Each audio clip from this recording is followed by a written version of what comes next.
नमस्कार, मैं तरुण वर्मा, दिल्ली में क्लिनिकल साइकोलॉजिस्ट हूँ। इस वीडियो में आपसे बात करूँगा एक बड़े ही महत्वपूर्ण विषय पर, जो कि आजकल बहुत रिलेवेंट है, अगर उत्तर भारत के नज़र से देखा जाए या दिल्ली के कॉन्टेक्स्ट में खासकर देखा जाए, जहाँ प्रदूषण बहुत होता है नवंबर-दिसंबर के महीनों में और अक्सर जो डॉक्टर कहते हैं कि प्रदूषण का असर हमारे स्वास्थ्य पर बहुत ज़्यादा पड़ता है। मैं इस वीडियो में दिमाग पर पड़ने वाले और सोच पर पड़ने वाले असर के बारे में बात करूँगा और यहाँ मेरा जो मेन फ़ोकस होगा, जिस पॉइंट पर मैं बात करूँगा, वह होगा पटाखे जलाने से, खासकर जो दिवाली और ऐसे कुछ सेलिब्रेशंस पर फोड़े जाते हैं इस नवंबर और दिसंबर के महीने में। हालाँकि शादियों में भी बहुत फोड़े जाते हैं, पर फ़िलहाल कोविड-19 की ये जो महामारी चल रही है, इसमें शादियों में उतनी धूमधाम से तो नहीं फोड़े जा रहे पटाखे। पर दिवाली पर फोड़े जाने वाले पटाखे किस तरह से हमारे शरीर और हमारे मन, हमारे मस्तिष्क, हमारे दिमाग की क्षमताओं, सोचने की क्षमताओं पर असर डालते हैं, एंग्ज़ायटी, घबराहट, चिंताएँ और याददाश्त की कमियाँ बढ़ा देते हैं, इस संबंध में बात करूँगा। बड़ा महत्वपूर्ण एसोसिएशन है ये, लिंक है इन दोनों चीज़ों में, तो ज़रा ध्यान से सुनिएगा, समझिएगा इस चीज़ को। अक्सर दिवाली पर लोग लाखों रुपया खर्च कर देते हैं पटाखों पर। लोगों से मेरा मतलब है कि अगर पूरे जनसंख्या के हिसाब से देखा जाए, तो लाखों करोड़ों का बिज़नेस भी होता है और लोग बहुत पैसा खर्च भी करते हैं इस पर। पर जो मेजर सिटीज़ हैं हिंदुस्तान की, जैसे कि दिल्ली, मुंबई, कोलकाता जैसे जो शहर हैं, वहाँ अक्सर प्रदूषण जो है वह गाड़ियों के धुएँ या फैक्ट्रियों के धुएँ या कुछ और कारणों की वजह से देखने में आता है। यहाँ मैं वायु प्रदूषण की खासकर बात कर रहा हूँ और दिल्ली जैसे माहौल में, उत्तर भारत में दिल्ली जैसे माहौल में तो ये जो वायु प्रदूषण है, ये नाक में दम कर देता है। बहुत बड़ा एक पब्लिक, मीडिया, पॉलिटिकल इश्यू बन जाता है ये। हालाँकि इस बार तो कम देखने में आ रहा है और पिछले 1-2 साल से काफ़ी पाबंदियाँ लग रही हैं पटाखों की बिक्री पर और ये जो ग्रीन फायरवर्क्स, ग्रीन पटाखे जो आजकल बिक रहे हैं ज़्यादा, बावजूद इसके पुराने कन्वेंशनल ट्रेडिशनल पटाखों की बिक्री भी कोई कम नहीं होती। धुआँ और प्रदूषण और जो केमिकल हैं जो हवा में पहुँच जाते हैं, वे इन सभी तरीके के पटाखों से आते ही हैं। आम तौर पे तो अक्टूबर से ही पटाखे जो हैं वे बिकने ज़्यादा शुरू हो जाते हैं और लोग इनको खरीद के, खासकर कि बच्चे, बहुत ज़्यादा फोड़ते हैं और कुछ इलाकों में तो बहुत ज़्यादा फोड़े जाते हैं। हालाँकि दिल्ली के कुछ इलाके हैं जहाँ बहुत कम पटाखे देखे जाएँगे फोड़े हुए, पर कुछ इलाकों में बहुत ज़्यादा फोड़े जाते हैं। और जो एयर क्वालिटी इंडेक्स है वो बहुत कम हो जाता है, जो कि आम तौर पे देखने में आता है कि 400, 500, 600 तो आम हो जाता है दिवाली के टाइम पे और कई जगहों पर तो 800, 900 और 1000 भी क्रॉस कर जाता है।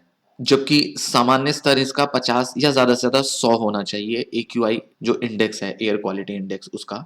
आम तौर पर भी दिल्ली में एयर क्वालिटी इंडेक्स करीब-करीब 200-250 का ही मिलता है, 300 का मिलता है और प्रदूषण के टाइम पे 400-700 आराम से पहुँच जाता है और दिवाली के अगले दिन, अगले कुछ 1-2 दिन में तो खासकर ये 1000 से भी क्रॉस कर जाता है। इसी के साथ-साथ ये जो एक्सप्लोजन्स होती हैं, ये नॉइज़ पॉल्यूशन भी फैलाती हैं, ध्वनि प्रदूषण भी फैलाती हैं। तो इनका जो इफ़ेक्ट है वो हमारे सेहत पर, हमारी मेंटल हेल्थ और हमारी फिज़िकल हेल्थ पर बहुत बुरा पड़ता है। जो पटाखे हैं, वो हमारे नींद की क्षमता को डिस्टर्ब करते हैं, पहले तो ये असर पड़ता है इनका।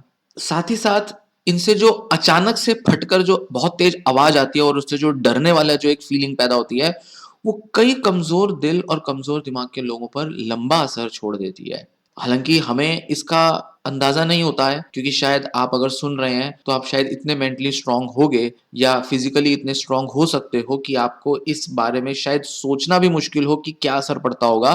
पर पटाखों का अचानक से फूटना, धुआँ और बाकी सब चीज़ें तो अपनी जगह हैं।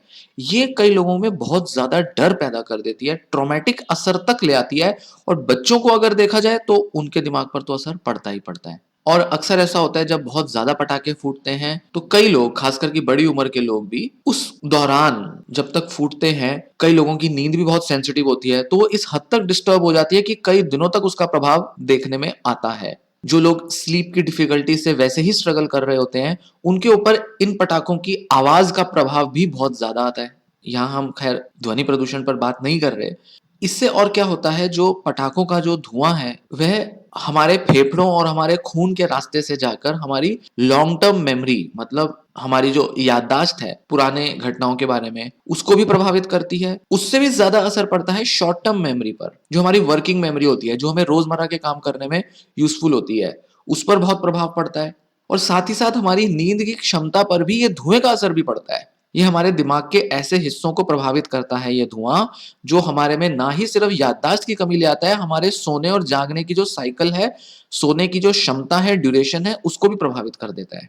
हालांकि हिंदुस्तान में तो ऐसी स्टडीज नहीं मिलती कि दिवाली के समय पर लोगों की नींद, एंजाइटी और बेचैनी और याददाश्त का लेवल कैसा है, स्ट्रेस का लेवल कैसा है, ऐसी स्टडीज नहीं मिलती।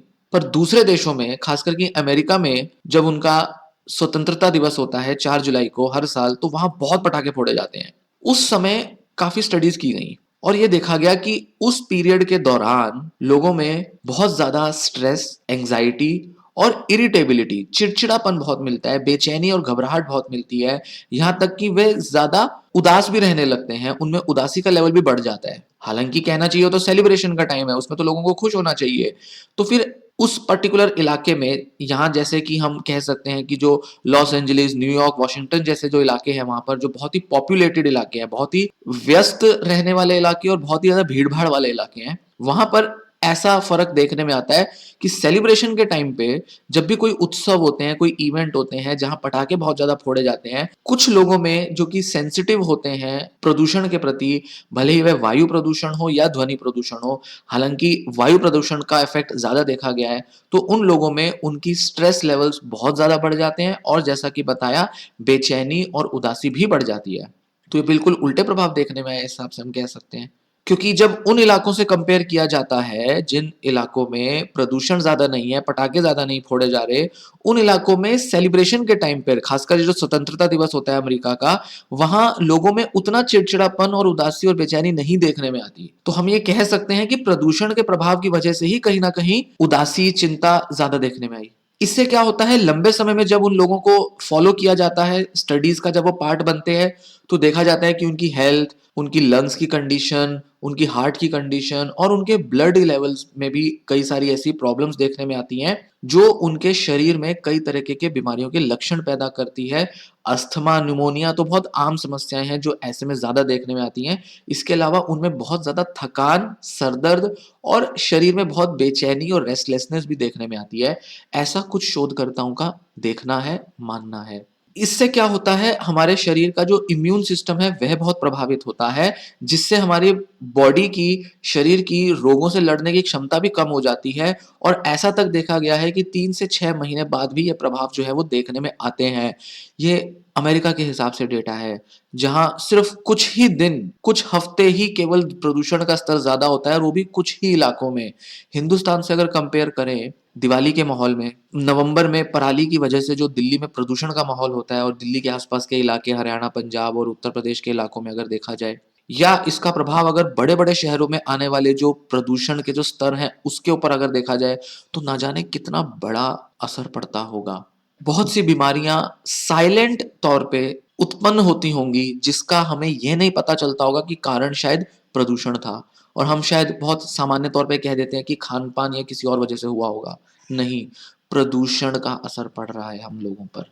तो इम्यून सिस्टम, स्ट्रेस लेवल्स को प्रभावित करके ये प्रदूषण हम पर असर डालता है। साथ ही साथ हमारी रोगों से लड़ने की क्षमता कम हो जाती है।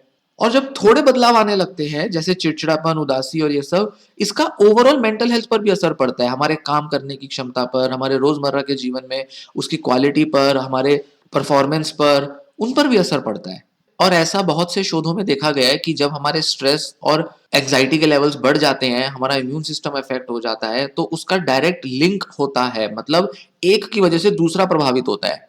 कहने का मतलब ये भी हुआ कि अगर मान लीजिए धुएं से हमारा इम्यून सिस्टम प्रभावित हो रहा है, तो हमारे स्ट्रेस, एंजाइटी और स्लीप के लेवल्स डिस्टर्ब हो जाएंगे। साथ ही साथ अगर हमारे शरीर में ऐसे बदलाव आ रहे हैं जिससे कि स्ट्रेस और एंजाइटी का लेवल बढ़ता है, तो इम्यून सिस्टम भी हमारा खराब होगा। तो काफी सारे शोध ऐसा बताते हैं जिसमें हमारे बॉडी के अंदर इन्फ्लेमेशन बढ़ जाती है, सूजन, इन्फेक्शन बढ़ जाता है, हमारे डाइजेशन वाले जो टिश्यूज हैं और हमारे जो आम तौर पे जो बीमारी से लड़ने वाले जो हमारे टिश्यूज और सेल्स होते हैं, वो अपने क्षमता में कम हो जाते हैं। नींद बहुत ज्यादा प्रभावित होती है इस तरह के स्ट्रेस से। तो दिवाली या किसी भी ऐसे सेलिब्रेशन के आने वाले कुछ समय बाद अक्सर लोगों में नींद की समस्याएं बढ़ जाती हैं। जिन लोगों को पीटीएसडी है, पोस्ट ट्रॉमेटिक स्ट्रेस डिसऑर्डर, या ऑटिज्म है, या एडीएचडी है, बच्चों के हिसाब से अगर देखा जाए, उनमें तो ये खतरे और भी ज्यादा होते हैं। तो जिन लोगों को बहुत ट्रॉमा हुआ होता है अपनी लाइफ में, वे आवाज़ों और लाइटों के प्रति वैसे ही बहुत सेंसिटिव हो जाते हैं। उनमें ये जो बहुत तेज़ जो साउंड होती है, नॉइज़ होती है जो पटाखों की, ये बहुत ज़्यादा असर लाती है, ख़ासकर कि जैसे जिन लोगों को कॉम्प्लेक्स पीटीएसडी है। और भी कई तरह के लोग होते हैं जिनमें आवाज़ों और धुएँ और लाइटों के प्रति बहुत ज़्यादा सेंसिटिविटी होती है, वे बहुत ज़्यादा प्रभावित होते हैं पटाखों से। जिन लोगों को पहले लंबे समय पहले भी और कुछ समय पहले भी किसी तरह का ट्रॉमेटिक इवेंट हुआ है, वे लोग अक्सर सेलिब्रेशंस के टाइम पर होने वाले शोर-शराबे से, पटाखों के शोर से बहुत ज़्यादा डिस्टर्ब हो चुके होते हैं और धुएँ का भी इस प्रकार से असर पड़ता है कि वे ज़्यादा बीमारियों के प्रति बहुत ज़्यादा सेंसिटिव हो जाते हैं। तो आवाज़ों से तो वो वैसे साइकोलॉजिकली डिस्टर्ब हो जाते हैं, नींद डिस्टर्ब हो जाती है, नींद पर ज़्यादा असर देखने में आता है, मेमोरी पर असर देखने में ज़्यादा आता है। धुएँ का प्रभाव जो है वो उनकी सेहत पर, उनकी हेल्थ कंडीशन पर, उनकी इम्यूनिटी पर, स्ट्रेस, एंग्जायटी लेवल और इस तरह के इमोशनल फंक्शनिंग पर ज़्यादा देखने में आता है। तो कॉग्निटिव फंक्शनिंग पे धुएँ का असर भी होता है, नॉइज़ का असर भी होता है और पटाखों के शोर और पटाखों के धुएँ के अलावा जो और दूसरा प्रदूषण है, वह तो शरीर को खराब कर ही रहा है। यहाँ तक कि कई सारे ऐसे लोग हैं जिनको एंग्जायटी डिसऑर्डर्स होते हैं, जो लंबे समय से एंग्जायटी की किसी न किसी समस्या से जूझ रहे हैं, उनमें भी अक्सर इम्यूनिटी भी डेफिशिएंट हो जाती है, कमज़ोर हो जाती है। साथ ही साथ वे भी आवाज़ों से बहुत प्रभावित होते हैं पटाखों की और उनमें भी बीमारियाँ अगले आने वाले कुछ महीनों में बढ़ जाती हैं। वे थोड़े ज़्यादा बीमार होने लगते हैं, ज़्यादा बुखार, थकान, ज़ुकाम और कुछ ऐसे जो आम होने वाले जो इन्फेक्शंस हैं, उनको ज़्यादा रिपोर्ट करने लगते हैं और अस्थमा और निमोनिया के केस तो लोगों में बढ़ते ही हैं, वो तो सामान्य तौर पे बढ़ ही जाते हैं। एंग्जायटी वाले पेशेंट्स में थोड़े ज़्यादा बढ़ जाते हैं अस्थमा और निमोनिया के सिम्पटम्स। तो ये जो प्रभाव हैं लोगों पर आने वाले, ये बड़े घातक हैं। इस पर ध्यान देना ज़रूरी है। ये वीडियो केवल जागरूकता के लिए है, जो बहुत आम तौर पे लॉजिक दिया जाता है, एक के करने से क्या होगा, 2-4 के कुछ एफर्ट लेने से क्या होगा, एक लंबे समय का बैन, प्रतिबंध लगा देना पटाखों पर, उनके शोर और उनके प्रदूषण और उनके धुएँ के ऊपर एक बैन लग जाना, प्रतिबंध लग जाना, ये बहुत हेल्पफुल है। ना ही सिर्फ पटाखों के ऊपर, साथ ही साथ ये जो प्रदूषण को लेकर जिस तरीके के बैन होने चाहिए, गाड़ियों का कम से कम इस्तेमाल होना चाहिए, पब्लिक ट्रांसपोर्ट का ज़्यादा से ज़्यादा यूज़ होना चाहिए, इन चीज़ों पर अगर ध्यान रखा जाए तो पूरे इलाके का प्रदूषण कम हो सकता है। खैर, इस पर सारी सरकारें कन्फ्यूज़्ड हैं, कोई इफ़ेक्टिव कदम नहीं उठाए जाते, ऑड इवन तमाशे के लिए कर दिया जाता है, जिसका ना के बराबर असर पड़ता है। हालाँकि थोड़ा बहुत असर पड़ता ज़रूर होगा ऑड इवन जैसे तरीकों से, बट कुछ ख़ासा नहीं, क्योंकि वो बहुत थोड़े टाइम के लिए इम्प्लीमेंट की जाती है और लोगों को इसे इम्प्लीमेंट कर पाना बहुत मुश्किल होता है। थोड़े टाइम के लिए तो कुछ नएपन के हिसाब से तो लोग इसे इम्प्लीमेंट कर देते हैं कि कुछ नया हो रहा है, तो कुछ समय के लिए लोग अक्सर इम्प्लीमेंट कर देते हैं, थोड़ा एक्साइटमेंट होता है नई चीज़ के लिए, पर आम तौर पर लोगों को बहुत समस्याएँ होती हैं, इसलिए इसको लंबे समय तक लागू नहीं किया जा सकता। कम वाहनों का इस्तेमाल किया जाए और दूसरे तरह का प्रदूषण कम किया जाए, पटाखे कम से कम फोड़े जाएँ, ये कुछ ऐसे तरीके हैं जिससे अपने-अपने लेवल पर लोग रेगुलेट कर सकते हैं पॉल्यूशन को। तो कहीं न कहीं ये जागरूकता हम सभी के लिए ज़रूरी है। मैंने ये वीडियो इसी वजह से बनाई है कि हमें थोड़ा समझ आए, थोड़ा पता चले कि आखिर वायु प्रदूषण का या जो ध्वनि प्रदूषण है, जो पटाखों या दूसरे वजहों से होता है, उसका असर हमारे साइकोलॉजी पर, हमारी मेंटल हेल्थ पर, हमारी ब्रेन की हेल्थ पर क्या पड़ता है। और ये बहुत बड़े प्रभाव हैं, अगर छोटे-छोटे लेवल पर भी अगर हम इसको समझ के देखें कि कितना बड़ा प्रभाव डालते होंगे, तो लंबे समय में प्रभाव बड़ा लाते होंगे, साथ ही साथ छोटे ड्यूरेशन में भी ये अक्सर काफ़ी घातक प्रभाव लाते हैं। कुछ लोग जो ज़्यादा सेंसिटिव हैं, उन पर ज़्यादा जल्दी और ज़्यादा बड़ा प्रभाव आता है और बाकी लोगों पर धीरे-धीरे बदलाव आते हैं। सो ऐसा ना समझें कि केवल सेंसिटिव लोग, एंग्ज़ायटी वाले लोग या जिनको पीटीएसडी जैसी प्रॉब्लम्स हुई हैं या ऑटिज़्म, एडीएचडी के जो बच्चे पेशेंट हैं, उन्हीं पर ज़्यादा असर आ रहा है, ऐसा नहीं है। हम सभी पर टुकड़ों-टुकड़ों में असर आ रहा है। मेरी दूसरी वीडियोज़ में मैंने इस पर बात की है और कर भी रहा हूँ और करता भी रहूँगा आगे। सो इसलिए हमें अपने लेवल पर जागरूक होना बहुत ज़रूरी है। मैं अपने लेवल पर जागरूक हूँ, आप अपने लेवल पर जागरूक होएँ। एक-दूसरे की जागरूकता को शेयर करें। मैं अपनी जागरूकता को आपसे शेयर कर रहा हूँ। ये इस वीडियो को बनाने का मेन पर्पज़ है। सो हम ये ना सोचें कि एक आदमी के लेवल पर बदलाव लाने से क्या होगा। 1 लाता है, 2 लाते हैं, 4 लाते हैं, 10 लाते हैं, धीरे-धीरे ये आइडिया तो फैलता ही है और ना ही सिर्फ़ ये आइडिया फैलता है, जबकि ये एक सोच कहीं न कहीं लोगों में है भी, पर वो कुछ करने के लिए लाचार हैं। कुछ कर पाने में, कुछ बदलाव ला पाने में वो असमर्थ हैं। यहाँ थोड़ा प्रॉब्लम आता है, इसलिए जागरूकता ही काफ़ी है फिलहाल। ना ही सिर्फ़ अपने लिए, अपने परिवार की सेहत के लिए भी ये जानकारी रखना बहुत ज़रूरी है, ताकि हम अपने-अपने लेवल पर प्रदूषण के प्रति सतर्क होकर कुछ कदम उठा सकें। सेहत के लिए हम सिर्फ़ अपने लिए चिंतित नहीं होते, हम अपने परिवार के लोगों के लिए भी चिंतित रहते हैं। उस मामले में भी ये हमारे लिए जानना बहुत ज़रूरी है कि लंबे समय में और छोटे समय में किस तरह के प्रभाव पड़ते हैं प्रदूषण के हमारी सेहत पर। काफ़ी सारे ऐसे कदम उठाए जा सकते हैं, हालाँकि मैं अक्सर कुछ लोगों से मिलता हूँ जो दिल्ली जैसे माहौल में रहना नहीं चाहते। वह इसलिए क्योंकि प्रदूषण की वजह से, ख़ासकर प्रदूषण की वजह से। बहुत बड़ा फैक्टर है लोगों के जीवन में ये।